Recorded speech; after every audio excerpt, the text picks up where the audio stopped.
On September 12, 2008, a commuter train rolled through the northern edge of Los Angeles.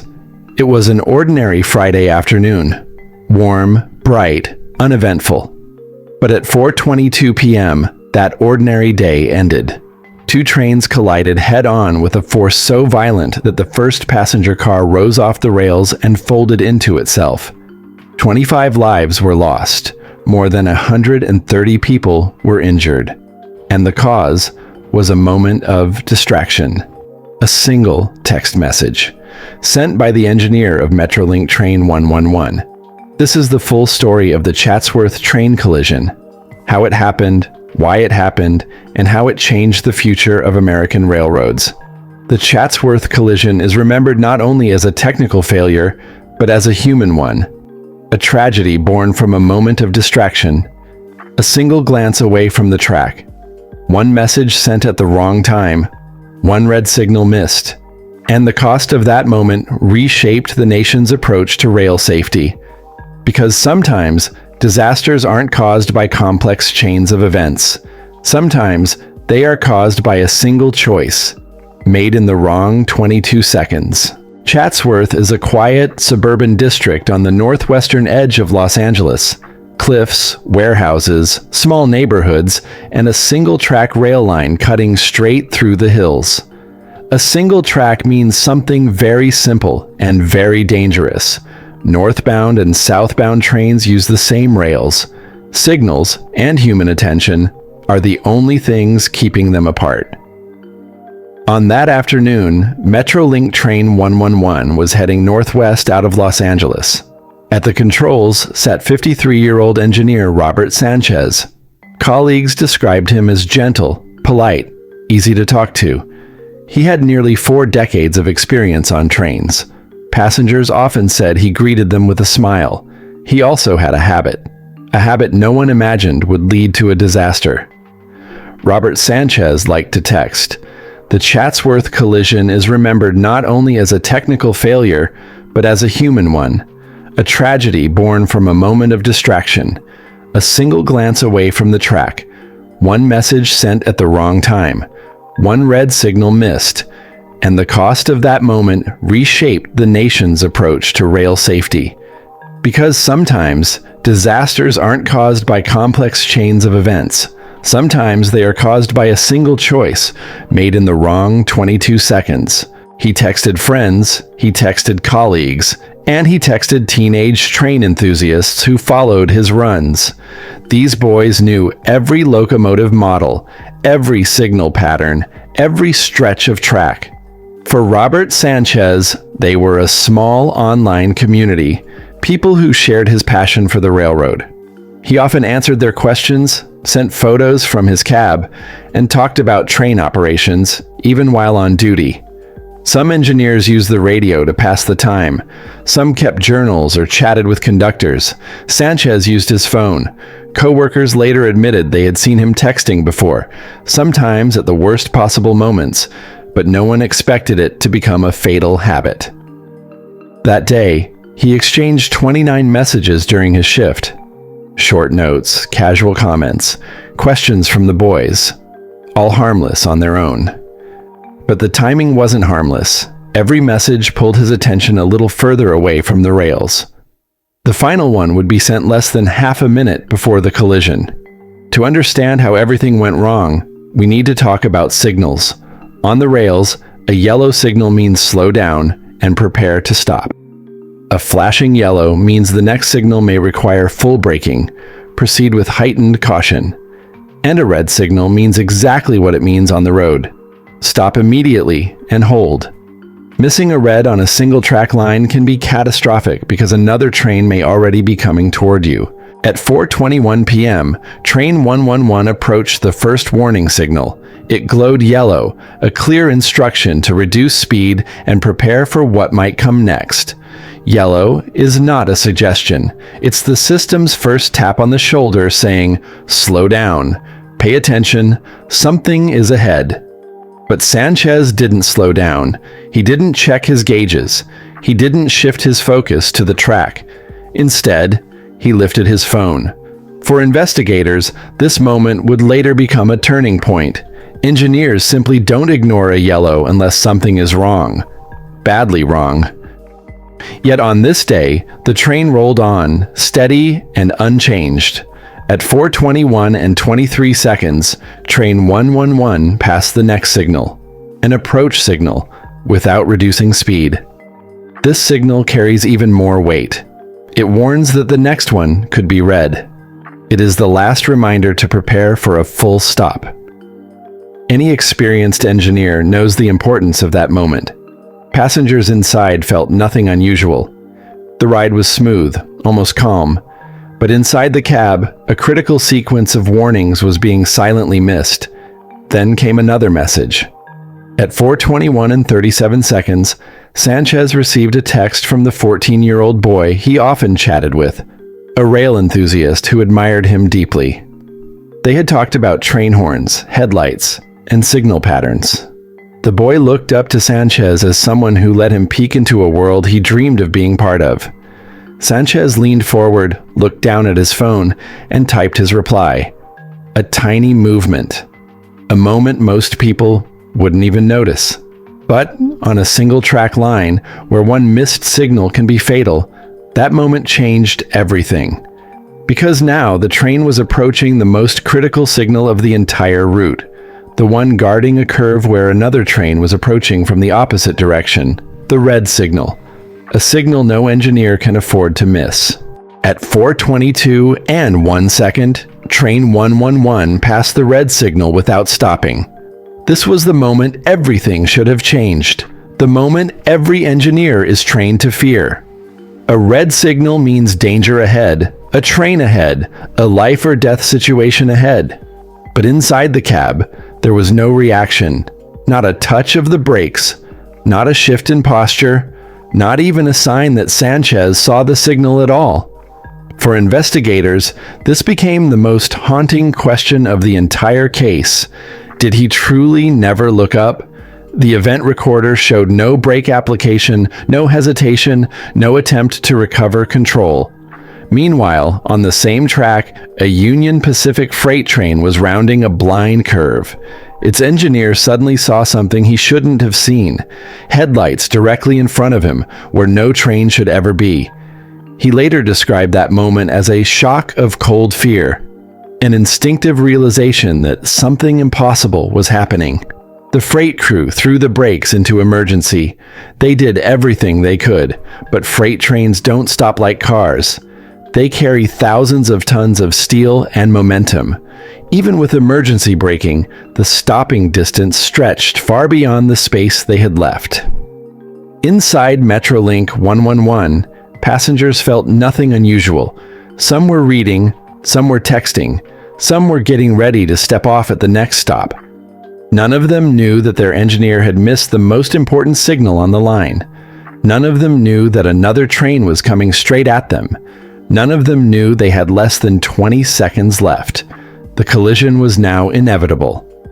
The only question left was how much force the impact would deliver, and who, in those final seconds, understood what was about to happen. At 4:22 and 22 seconds, the two trains collided head-on. The impact was unlike anything passengers had ever experienced. In an instant, the Metrolink locomotive lifted off the rails, crushing backward into the first passenger car. Steel folded as if it were paper. Seats tore from their anchors. Windows exploded outward in a cloud of dust and shattered glass. Survivors later said the sound was impossible to describe, a mix of twisting metal, bursting air pressure, and something like thunder trapped inside a tunnel. One passenger said it felt as if the entire world snapped in half. Another remembered being launched forward, weightless, unable to tell where the floor ended and the ceiling began. Inside the cars, the air filled with dust so thick that people couldn't see more than a few inches in front of them. Some screamed for help. Others stayed silent, stunned, trying to understand whether they were alive, where they were, and what had just happened. In the first passenger car, the one that took the full force of the locomotive, the scene was the most devastating. That car telescoped into the next, collapsing like an accordion. People found themselves pinned between seats, under metal frames, beneath shattered panels. Some managed to free themselves and crawl toward broken windows. Others called out for someone, anyone, to hear them. Emergency crews began receiving calls almost immediately. Witnesses from nearby buildings reported a massive crash. Commuters on a nearby road saw dust rising from the embankment. Within minutes, firefighters, paramedics, and police were rushing toward the tracks. When the first responders arrived, the scale of the destruction stunned them. Train cars were twisted at unnatural angles. Debris was scattered across the hillside. Passengers were climbing out through shattered openings and gaps in the metal. Others were still trapped inside, their voices muffled beneath layers of collapsed steel. Rescuers described those early minutes as a race against time. A frantic effort to reach as many people as possible, all while trying to understand the layout of cars that no longer resembled their original shape. And in the middle of that chaos, no one yet knew why it had happened. No one knew that a missed signal, a single text message, and a moment of distraction had set all of this in motion. In the hours after the collision, information was chaotic. Early reports suggested a possible signal failure. Some officials hinted that the northbound freight train might have been in the wrong place. Even Metrolink released a statement implying that equipment, not human error, could be to blame. But investigators on the ground saw something different. The signals at Chatsworth were old, but reliable. The freight crew insisted that their signal was green, and that the Metrolink train had blown past a red. That alone raised difficult questions. Then came the discovery that changed everything. Inside the crushed remains of the Metrolink cab, rescue teams found a phone. It was bent, broken, and partially melted from the impact, but still recognizable. The number matched the personal cell phone of engineer Robert Sanchez. Forensic technicians retrieved what they could. They extracted the call logs, message history, and timestamps. Slowly, the data came into focus. The last outgoing text message had been sent at 4:21 and 55 seconds. 22 seconds before the collision. Now the pieces began to align. Signal logs confirmed that the red signal was working perfectly. The freight engineer's testimony matched the timeline. The event recorder showed no attempt to brake, and Sanchez's phone showed exactly what he was doing instead. He was texting, but the investigation wasn't finished, because what came next raised even bigger questions. How often had this happened before? Why didn't anyone stop it? And how could one man's routine habit go unnoticed until it ended in catastrophe? Those answers were waiting in his message history, and in the testimonies of the people who had worked beside him.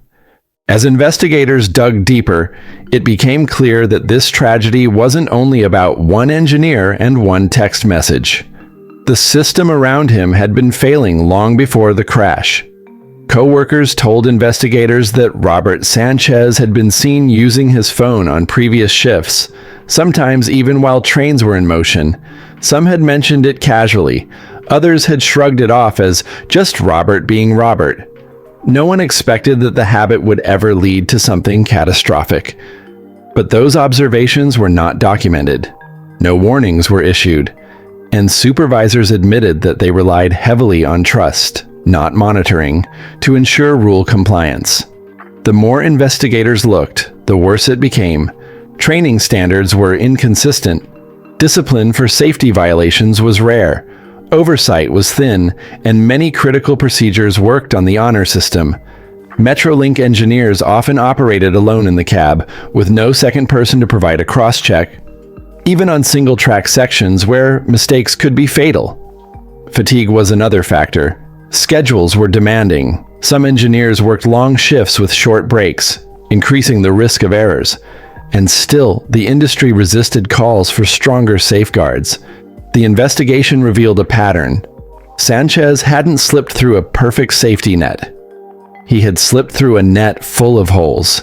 In the end, it became clear that this was not only a human error, it was a systemic failure.